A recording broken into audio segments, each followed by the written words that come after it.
Let me put it so everyone can be in the picture. Wow, that looks fake. Fake background. Yeah, so oh no, we got that's movie good. people. That makes it look more real. That's true. That's true. Okay. Okay. Okay. I'm very happy to have Paul and Jennie and in this conversation.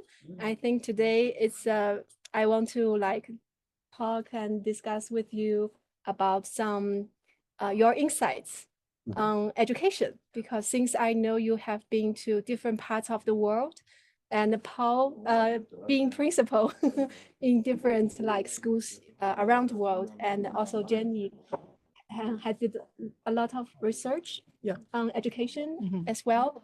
So firstly, is it can you like okay, firstly Paul, can you introduce a little bit about your background? Okay. About us, we are married. Yeah. Okay, so Jennie and I met in Japan. Oh, in Japan. Yeah, over 30 years ago. Cough, cough. Wow. But yeah, and so since then we've been, we've had children. We've lived all around the world working in schools, international schools. So I started off teaching in Canada, Jennie's Canada.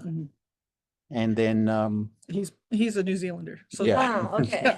That's why he speak differently. came from New Zealand and I came from Canada, and we were both teaching English in Japan. In Japan. Yeah. That's how we met. Yeah, I was training teachers, and so we met through a friend of Jennie's. Yeah. Okay. So then, since then, we went back to Canada. I started teaching in Canada, and then we went to live in Kuwait, and we were there for quite a while. And then after Kuwait, we went to Serbia, and then the International School of Belgrade in Serbia. And that's an IB school. Okay. So that was our first IB school, and we've tried to be an IB school since then. Okay. Yeah. After that, we went to live in Burkina Faso in West Africa. Wow. It was a great time, but unfortunately there was a coup d'etat when we were there. So Jennie and our children left, and I had to stay because I was taking over the principalship. So I had to, of the high school. So I had to stay. It was the same time when Ebola was coming. So we were there when there were a few. It was a pretty chaotic time. So Ebola and coups, But an amazing community. Like the school was. It's still probably my favorite place. The community was so strong and just beautiful, lovely people. And then after that, we went to Japan. Back to Japan. Yeah. Where in Japan? This time we went to Fukuoka. It's in Kyushu. Okay. Fukuoka International School. It's an IB school as well. And then after that, I was a high school principal there. And then I started becoming a school director, which is like head of school. So that was in Norway after that. And so in Norway, we were there for a while. It was a new school build. Thank you. And then no, I'm okay. No, thank you.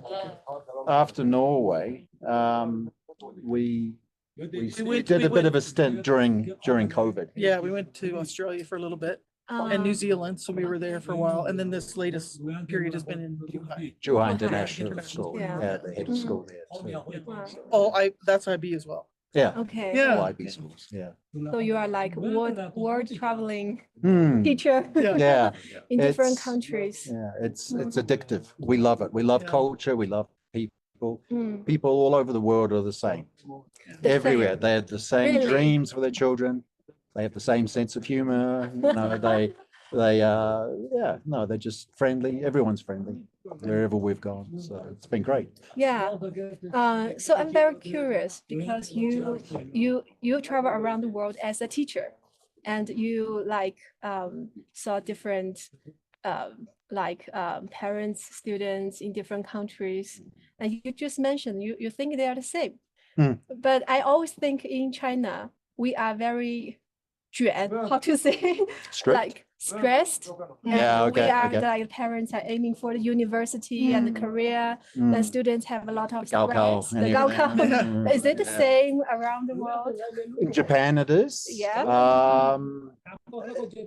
I mean, Some and- countries are a little more Yeah. relaxed that way. There is not as much pressure. Mhm. on but I would students. say every school we've been at, because of the nature of these international schools, Mhm. the ultimate goal was university, like the Yeah. pressure to get into a good, like a really good university. So yeah, it is a common factor that we see. When the parents are all, working at embassies or Uh-huh. charities or Okay. big corporations. Mm. So they, these schools, they're not cheap for the Mm. children to go into. Mm. So yeah, they have high aspirations for their children. Okay. So yeah, and we do tend to find that the Asian families tend to be a little more strict on their Mhm. children.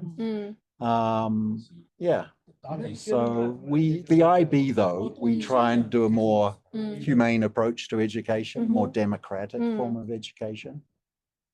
It's more purposeful. What we and for us, purpose is about, what do we want our children to get out of the education? So it's about self-actualization is a Okay. big part Mm. of what we try and do in education as well. And also the enduring understandings and essential skills that Mhm. students need to develop as well. Yeah. And we're really drawn to the IB because like the ultimate mission is about creating citizens that it's like the end goal is world peace. So if we Mm. understand each other better, Yeah. this is the idea. So we feel like of all the different systems in the world, that's like one of the, I mean, it's the best achievement if we can be part of that. Mhm. And then everything matters with the children. That's what we're starting with. If they feel peace inside, peace in their family, in their community, in the world, that's the drive. Mm. They can be, end up being humans that do small things or big things. It doesn't matter. We're not, the pressure from a lot of parents is that their children do, they have a deep passion or they change something huge. But we're saying if they can just change something small in their life, if it's bigger, fantastic, but it isn't the goal. We want them just to have a good life. We want them to be happy with themselves and happy with their community. And so that's what we love about the IB. And I don't know if most people working in it, we do meet people like this in the community, but it's the reason that we get up every day is for the kids that we just want to make those children be able to get to that Well, self-actualization. yeah, when we asked the parents in our school, what was what were the main reasons you chose an IB school? And it was mostly about individuality. They wanted their children to have ownership of their education. They didn't want the school to shape their children. They wanted it to help their children express who they are. Yeah. But at the same time, be part of, know that it's important to also be part of a community. Yeah. That it's not like individualistic is maybe a little bit, but to be part of something bigger to contribute. So, but they do like the idea of, and I think that's just a result of trying to find something that's opposite of what the Chinese public Yeah. schools are offering. Mm-hmm. So it's maybe just the difference, but there was a real drive to come because of the IB as well. Yes, it's a huge, well, because they know that the IB is about student-centered inquiry. So it's about, active thinking, thinking about the world around them, how they can make a difference.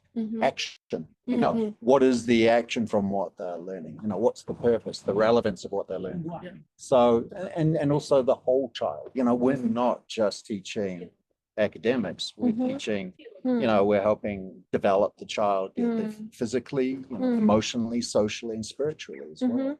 We don't mean like religion, we just mean helping them be more connected to each other and to nature as well. So it's a big part. Well, there is a part of it, but the religious side is that they're accepting of anyone's belief system. Okay. We try to learn about other belief systems, and we try to understand that there are different ways of living and different ways of worshiping or not worshiping. It's all Different ways of knowing. It's all fine. Yeah. Like, just to realize there's no right or wrong. It's just a different way of looking at the world.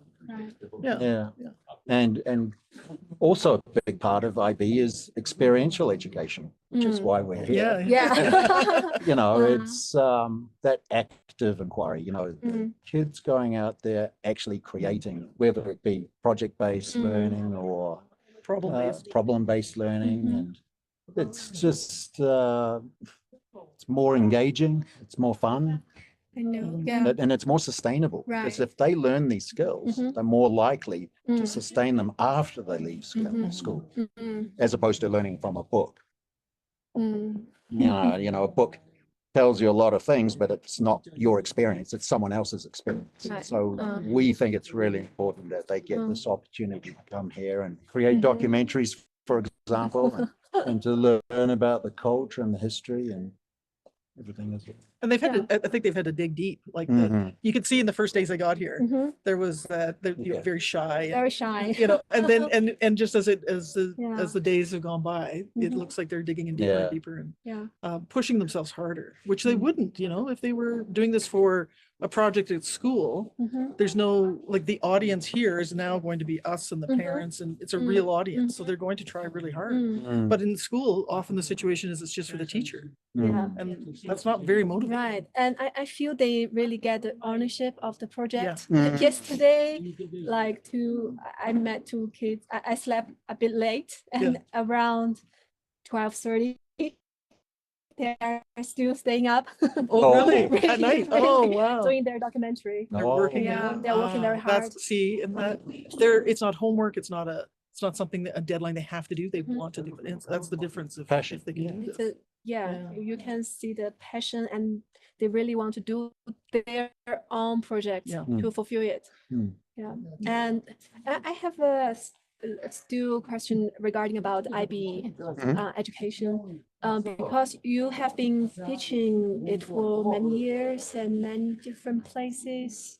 How do you think how the students are changing and how the world is changing, like during this time? Wow. And Just recently, it's like, Yeah. I mean, Yeah. this is an area I think a lot Yeah.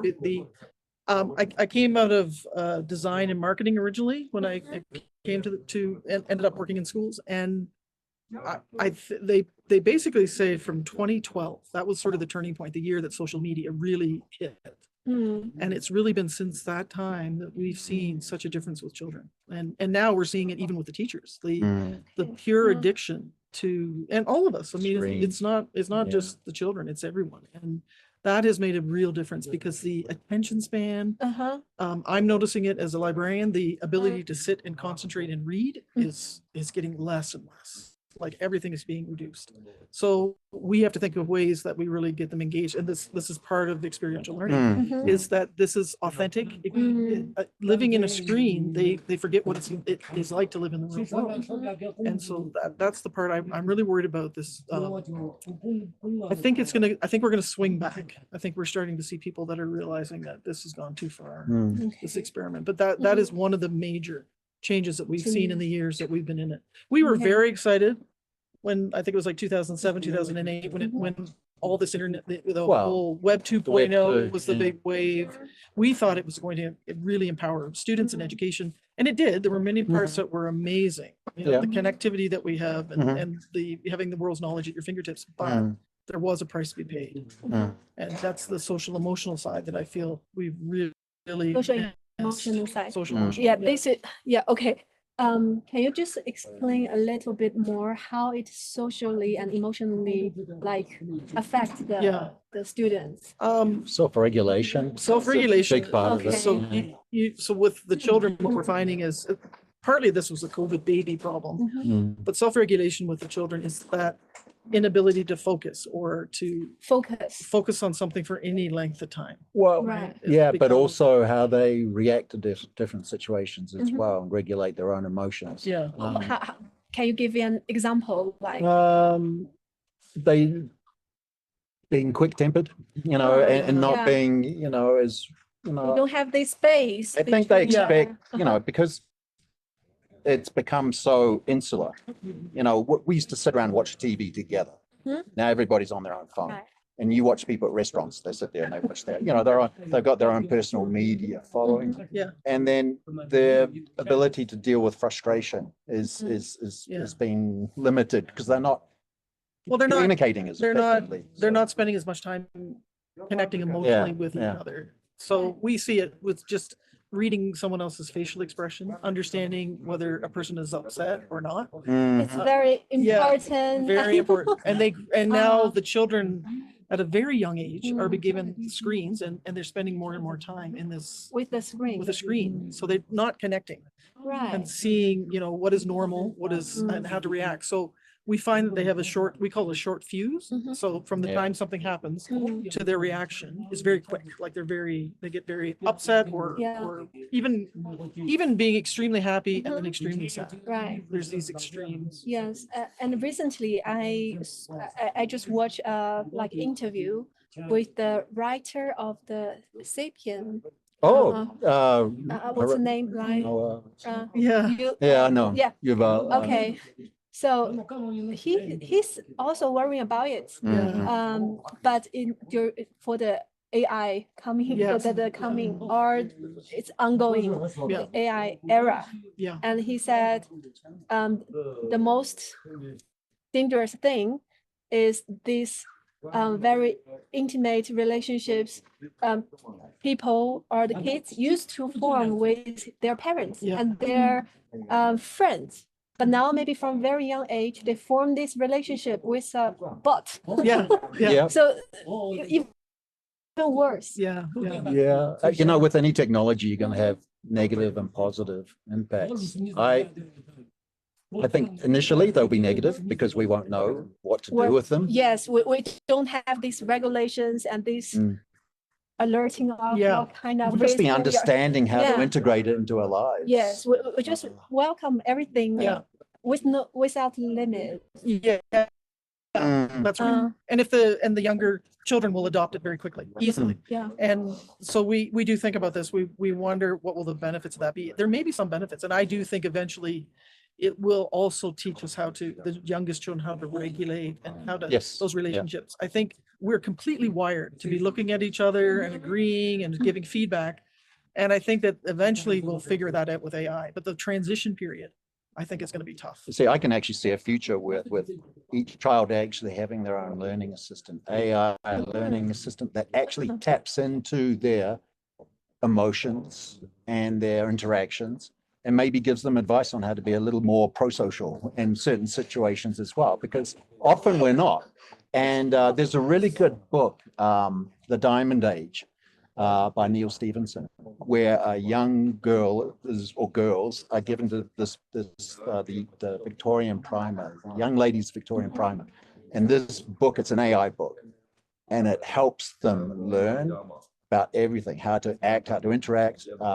And I can see that happening in the future as well. And but there is my fear is the wiring that we are, because I think a lot about the wiring as reading is a technology. It's not a natural state for us. And so we have things that we're doing to teach students how to read. So that is something that has to be explicitly taught. But for us to communicate, we're completely wired for that. And watching a screen is completely natural wiring. Watching images, that interaction, it's very natural for us. So I do wonder how that, when we disconnect that human to human, the teachings that we learn that are not spoken, it's all body language that tells us how to, like the reaction of a mother to a baby is teaching the child that this is a good thing or this is not a good thing. And so there's a lot of that I think we will lose, no matter, maybe when they're older, when they can have this AI partnership, which I do believe that's where it's going to go.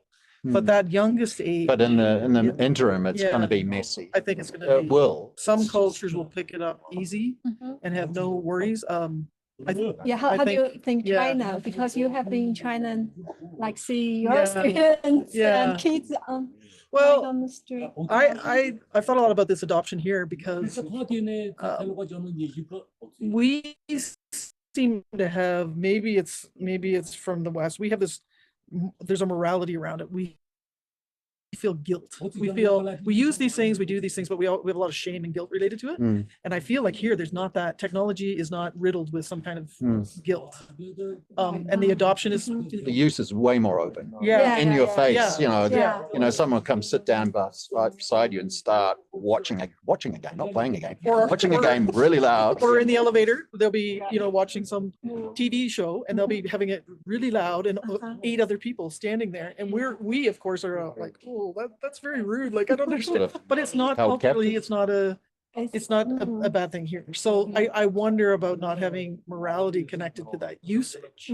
If it means that it'll just get adopted faster and without any discussion about the ethics or it's not morality. I guess it's more about the ethics of the use. How does it impact other people? And I do wonder here if it'll go really hard and fast, but maybe you'll go through it sooner than other cultures because and we have get to the other this side. up Yeah. and down. Yeah.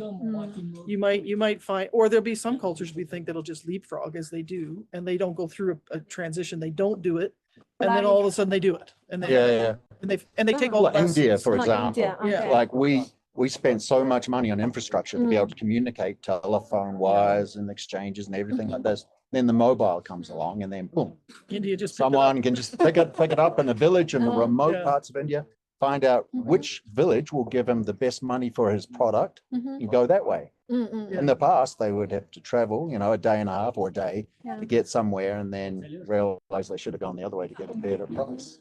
So, there are lots of ways we can leapfrog those problems, I'm sure.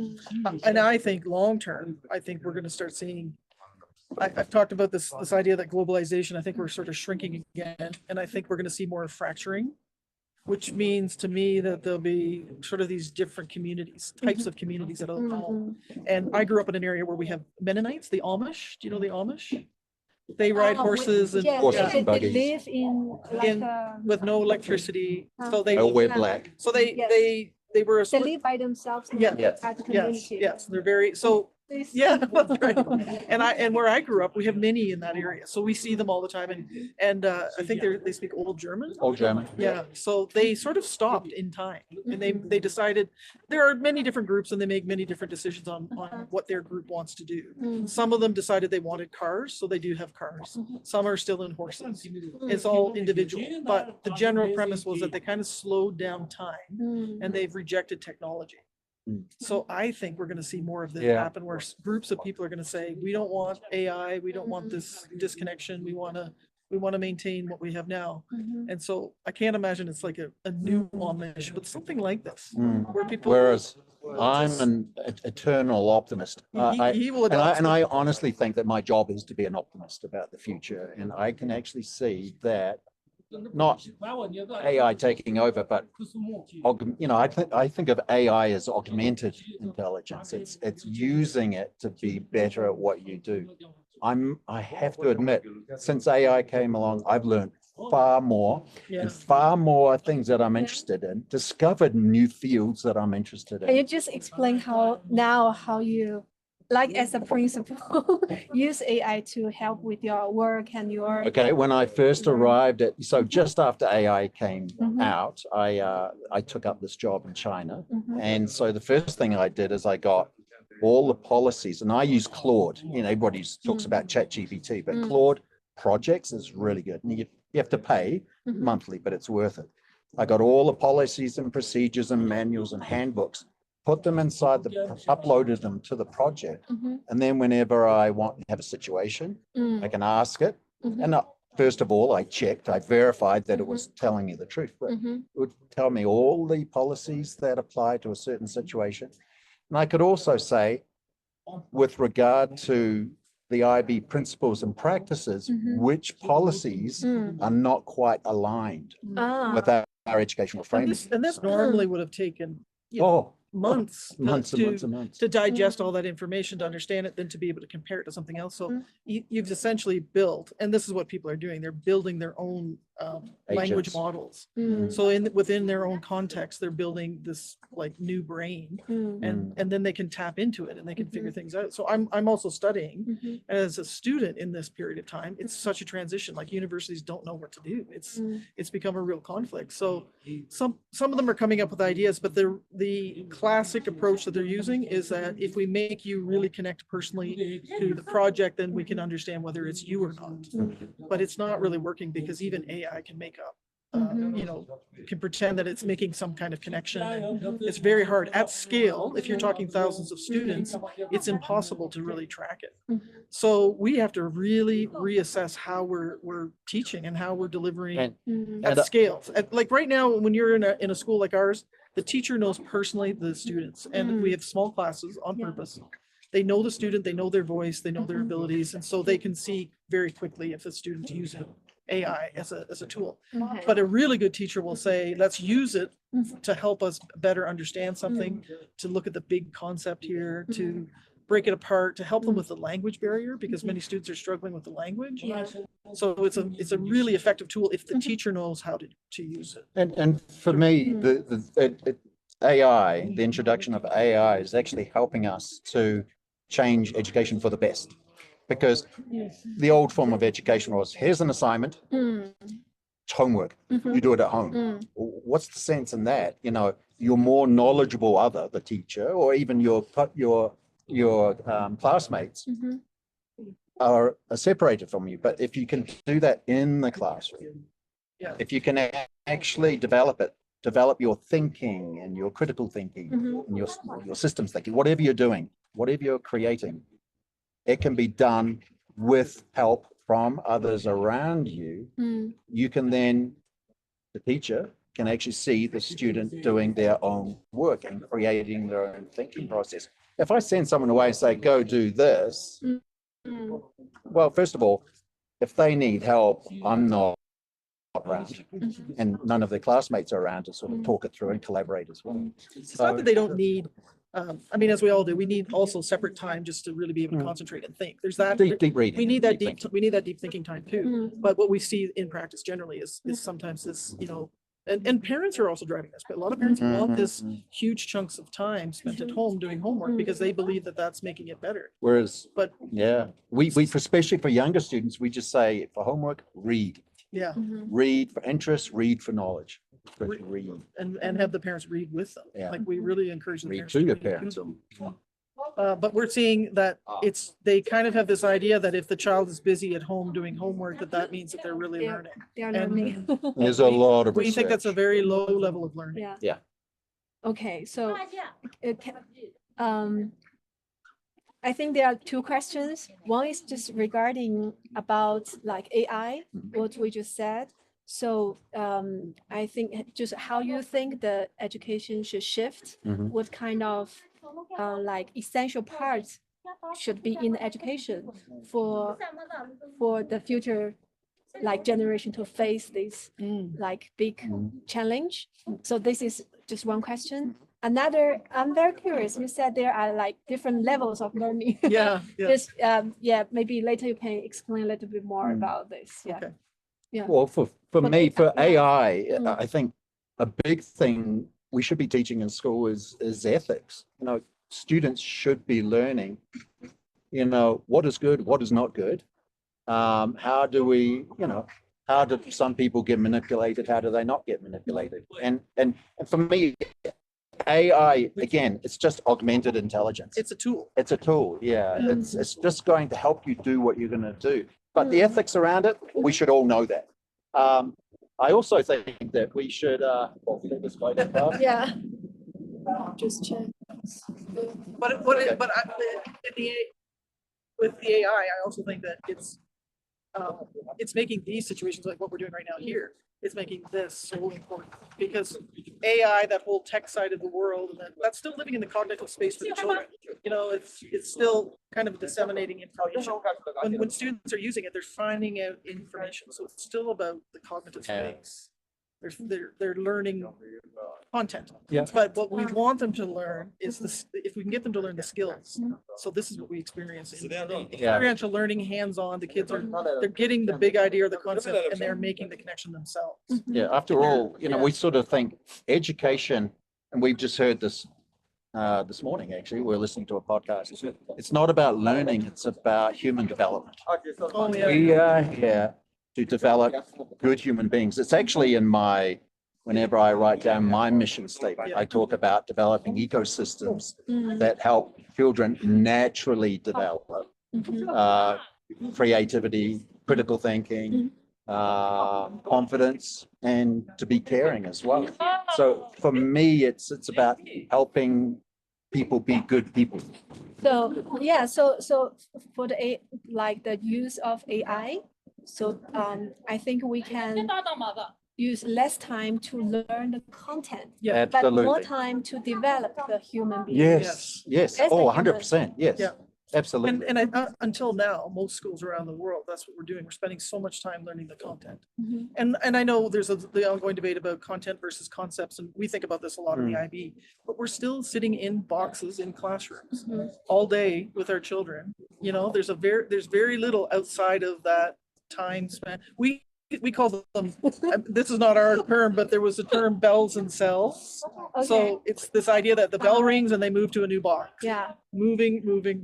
Okay, so in your wild imagination, what do you think the future school will be like? Wild. Wild. Yes. If money was no concern. Well, Yeah, it's funny you should say that, Yeah. because was it last summer? We've been dreaming about this for a long We time. talk about this a lot. We Yeah. were part of a group with a guy called Will Richardson, who's he's a educational technology theorist, and he's done a lot of work around the world. And we were part of this group trying to imagine what school is going to look like in the future. And it was splintered. It was different things, and it was more experiential, totally Definitely experience. hands-on learning, minds-on learning, action, making a difference in the world, finding out where your passions are and Okay. exploring those. Yeah. Can I say like making experiential learning as a school and Yes. Yeah. Yeah. No. School of when life. So you've been saying lately, he's been calling it school will become more like summer camp. Yeah. so like our center, yeah. like Yes. yeah. Exactly. Yeah. Okay. Yeah. I think there still will be, a requirement for the academic, Mhm, because we still need to produce a society where people can think deeply, mhm. and there will be time Yeah. that they need to study something in depth that they can't experience personally, right? There's just some things we can't experience. But that in itself is an experience. Yeah. So, we talk about, we don't, in IB schools, in my schools, Uh-huh. we don't teach art and science. We teach artists and scientists, Mhm. people that are actually doing. Yeah. And it's through this that they actually embody Mhm. the ways of thinking of those disciplines. And then they can transfer those to other areas. Mhm. And then eventually they all come together and to make a stronger product or whatever they're trying to do. So, If Yeah. if I could fulfill a dream that what I would imagine a school would be like in the future will be, and I've talked a little bit about the idea that I'd love this intentional community concept, that people are developing communities around their value systems, and that's what they want their children to grow up in, with those values. So with the schools, I would love to see where it is a village raising a child. It's no longer this idea that we have single families, with the full responsibility of the children. It is kind of a new thing. It's not a natural state for humans, right? So if there was a way that everyone is involved, and sometimes the children are going for more classic academics, but mostly they're learning from older kids. They're learning from their aunts and uncles, the family, the Yes, friends. yes. But we are losing all these institutions. Like we're losing the churches and the synagogues, and they're all leaving. And when they those sort of third-party places, it's not the family, it's not the work, it's not they're gone. We lose that intergenerational space and their responsibility. and to take responsibility of a child Mm. by the whole community. Mhm. And cities are, that all breaks apart in a city when you don't know your neighbors and you don't. So I feel like if we could have the dream school, it would not really look like a school so much as it would be this community where part of the time they're at like a classic school setting, but even that is very hands-on. And then they're working in the community and they're learning as we would have learned when we were little, Yeah. long ago. I had a friend who was a teacher in Kuwait with us, and he grew up in a small town in South Africa. And he belonged to one of the, almost like a village, actually. If he did something bad at school or wrong, when he came home, he wasn't worried about his mother and his father as much as he was worried about his neighbors and all the people that lived down the street. They all knew, and they all felt responsible for everyone in and there's this sort of collective responsibility. And so accountability. when people say it takes a village to raise a child, that's, what they raised. Yeah. And also it takes a village to raise the child, then the child has built these connections with the whole village and everything around. Around. And they are then more wired to carry on those ways of thinking and those ways of connecting into their adulthood and with raising their own children. And maybe it would stop this you know, we're seeing it everywhere, especially you'd see it in a place like this. The drain, the children that are leaving, when they turn 18, they're leaving because there's not that kind of giving back to the community, or a sense of belonging in the community isn't as strong as it used to be. Right. So I'd love to see that we build that sense of belonging. 回来啦！嗨邀请到村民了吗？邀请到了。啊，太好了，太好了。Yeah, so like the kids, they are just like yeah, how to say, inviting the villagers to their Yeah. premiere. I mean, how powerful is that? Yeah. For them to go around and make Yeah. that connection. So when you are talking about the future school, it is like I think our center Yeah. is a little bit in that Yes. shape. Yes, it is. Yeah. Well, it would be part of it. Will be part Part of of the it. school year, you Uh-huh. know. So it would be going to different places and, you know, it could be within their community.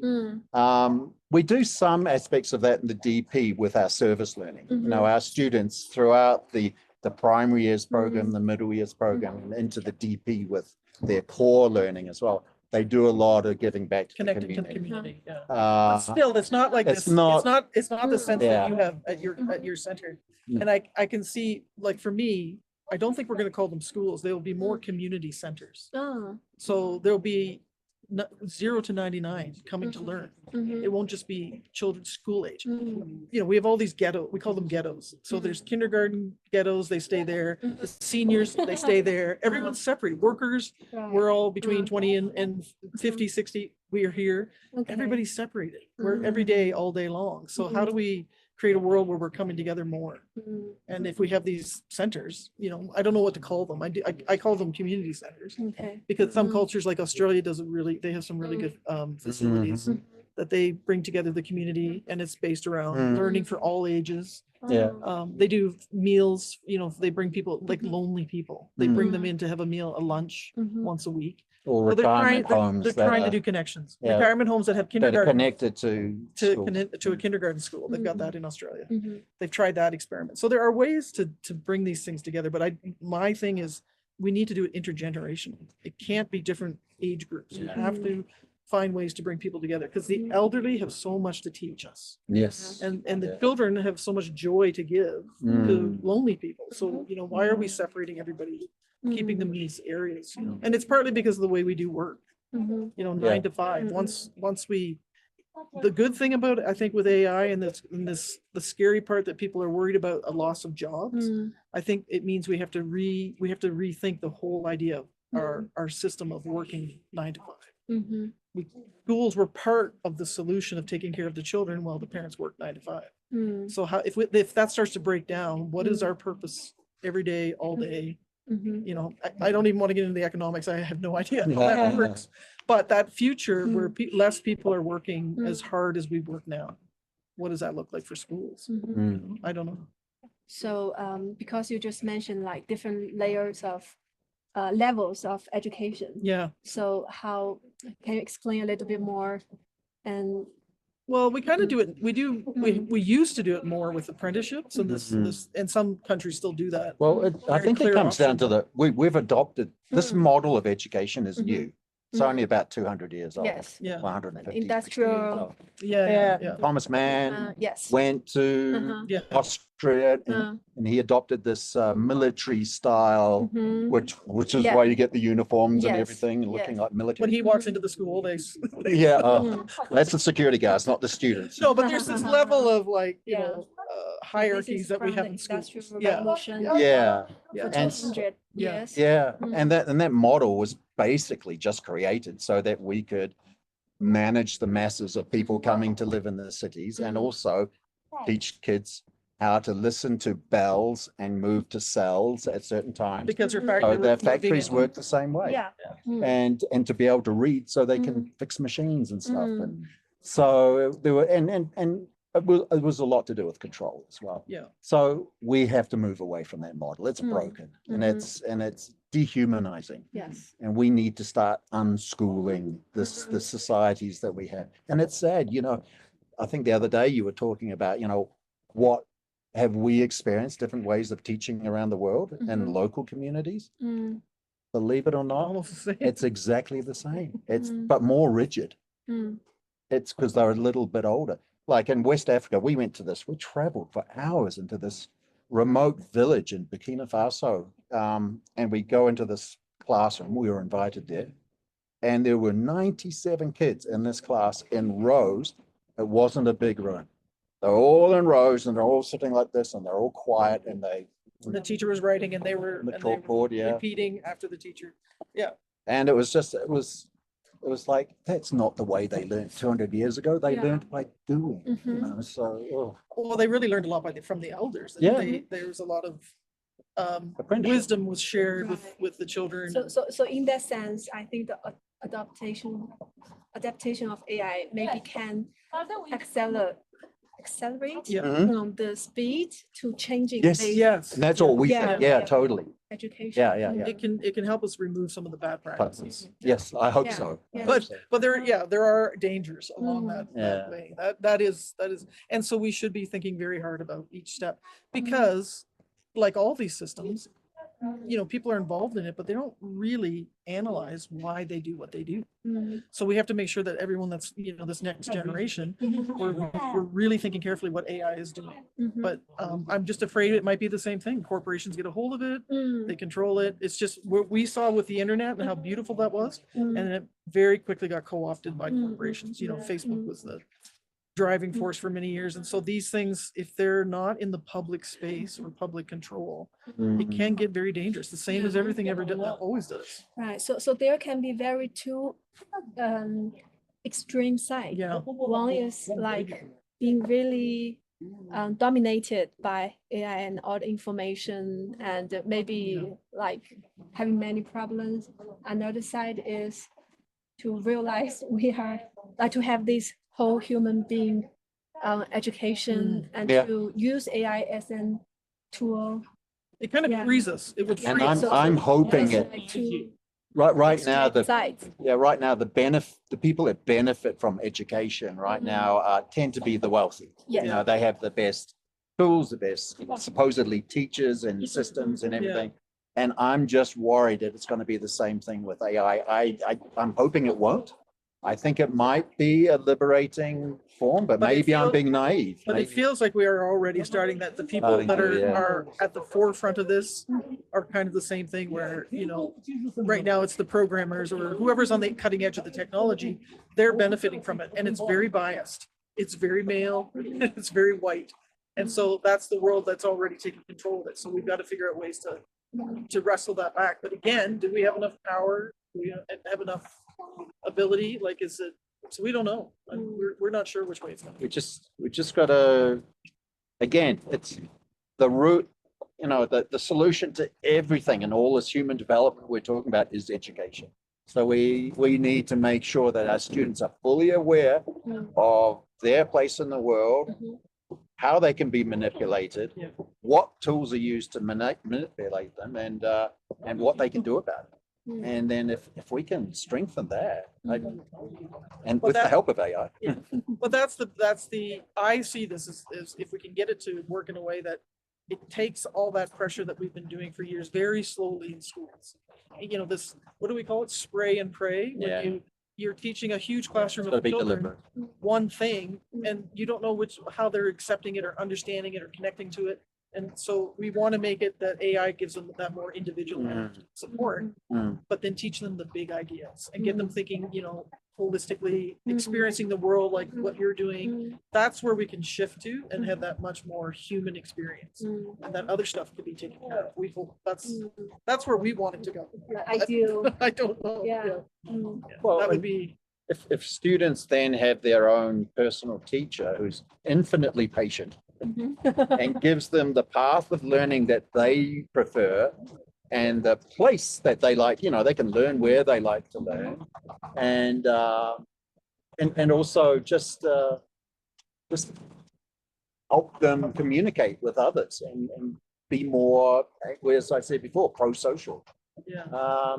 Like the idea that we still keep children by age groups. Like, it is strange. it is a very, we're realizing, and I think it's coming out more and more. People are starting to really realize that the system is just it's good for very few kids. We used to think it was good for all kids, but we're seeing there are very few students that if you do well at school, it's because you know how to play the game. Yes. Yeah. So now we're If thinking, you're good at reading and writing, you do well at school. yeah. But if you're one of these children that's a little bit outside of that and they need this more hands-on, they excel. When you put a child into those situations where they can use their hands or they can go through a tough experience and then they come on the other side of that, they feel so good about themselves and they've got this new confidence.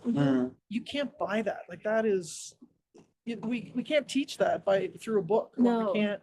They will never get that confidence unless they've been through something, right? So we hope that that's the way it goes. And we have we like this, we do this in schools right now, the week without walls is this idea that we can break free from the classrooms and we go and do 1 week, but it's 1 week Just 1 in week. a year, 1 week. Yeah.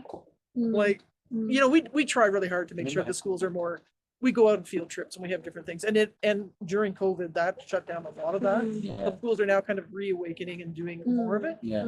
But I think we're appreciating it much more than ever before. Right. So also like what you said in our educational programs, we think the real like field research, the real obstacles they like meet during the process is very, very important.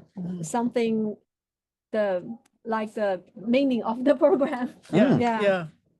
We see students because of the field research they did. And they really feel like the challenge, like the community is facing, and then they connect. What they interested in with the challenge, and then find a solution. That is, I think, the most powerful inspiration for the students to think, oh, this way I'm like the something they are learning. And they're learning, but they want to. They want to. They really want to do it. And they want to make a difference as well. They want to make a difference. It has more meaning. They feel this like they can have a difference. That is very important. Well, that's similar to what we do in the IB as well. For a good unit of inquiry, we say there should be an action component at the end. Where but based on the child. If you do it well, the action is a result of the child. You give the frame and you let them work within this space, and we try to spark what we say curiosity or awe.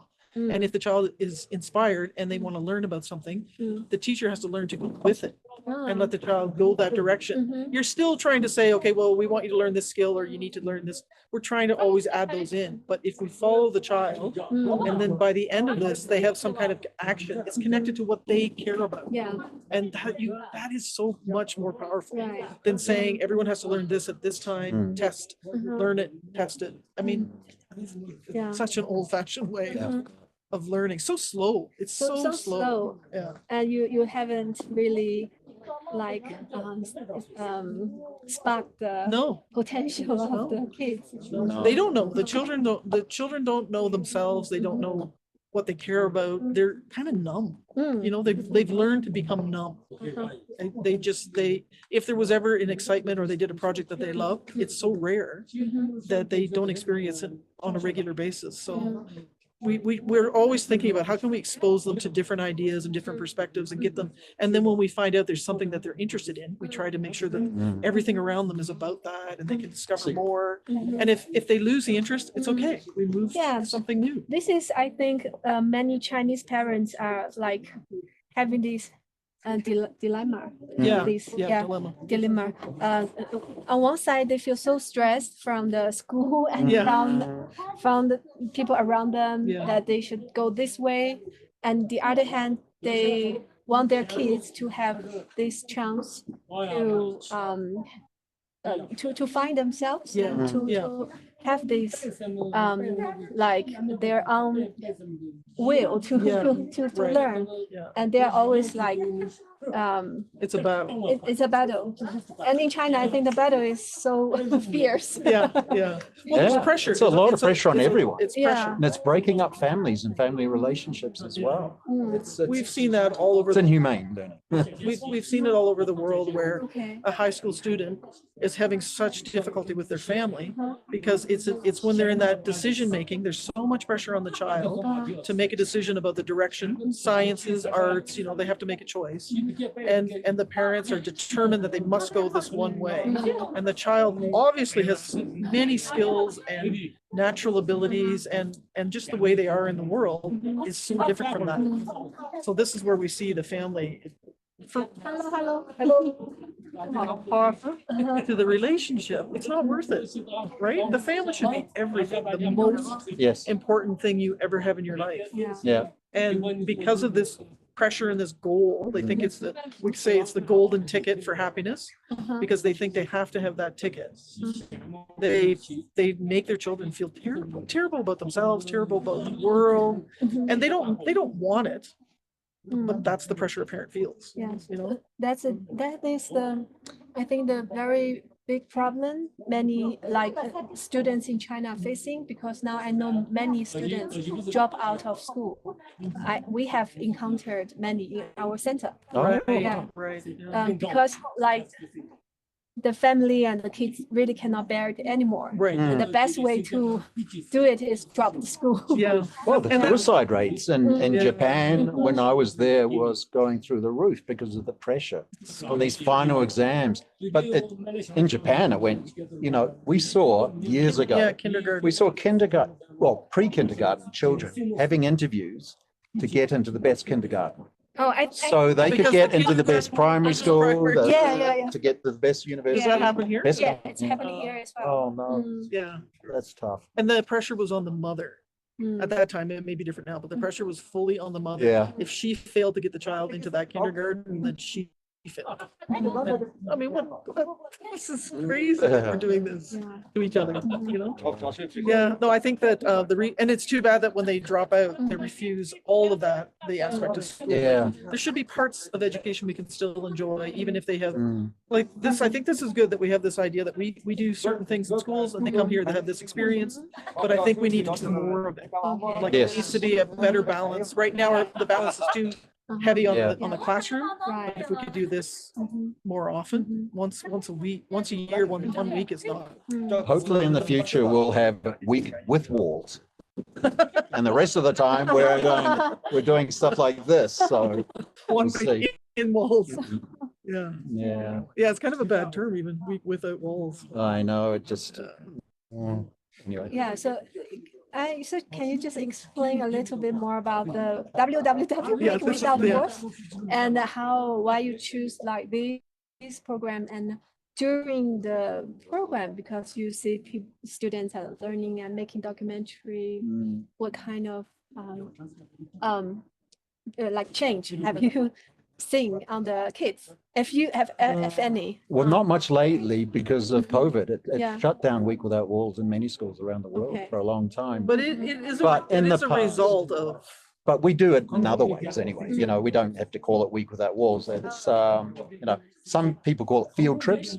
I like to think of it as field study because we're going out into the world. We have a purpose and the students have designed what learning path they want, what they want to investigate, and then, they identify a problem, they investigate it, then they innovate some sort of solution and they implement it. Yeah. And then, so this cycle, if they can actually get to work with that, it uplifts them and it helps them understand that the different ways of thinking and doing in each of the disciplines that we bring together actually has a purpose. It's not that hand at the back of the room saying, why are we doing this? They know why they're doing it. Yeah. There is purpose at the end of this class. So I think the Week Without Wall, and I don't know the history of it, but usually a lot of international schools do this. And I feel like it was a chance to do this idea of mixing all the subjects but building up the confidence of the kids mostly. It's mostly to expose them to things they wouldn't usually get. and to build up their confidence. So, Right. you know, going somewhere where they have to speak, if it's like the Chinese group of kids we have, if they go somewhere where they have to speak English the whole time, that week of pure English, they come back, they have a lot more confidence speaking English. So it's sort of a bump, it kind of a boosts them. And then when they return, they're a little bit more reinvigorated to be able to approach the harder stuff that we do. So it can be a very important period of integration. Oh, yeah. Yeah. Of all the subjects. Of Yeah. subject. But mostly the skills.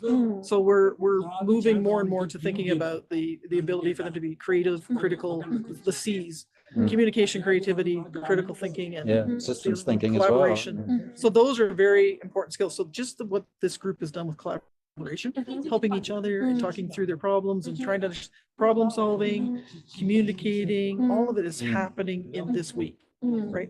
And that's very hard to teach in a classroom. You can do it artificially, but it doesn't happen like it does. You can simulate stuff, It's not. but when they know it's real, there's way more Oh, impact. sorry.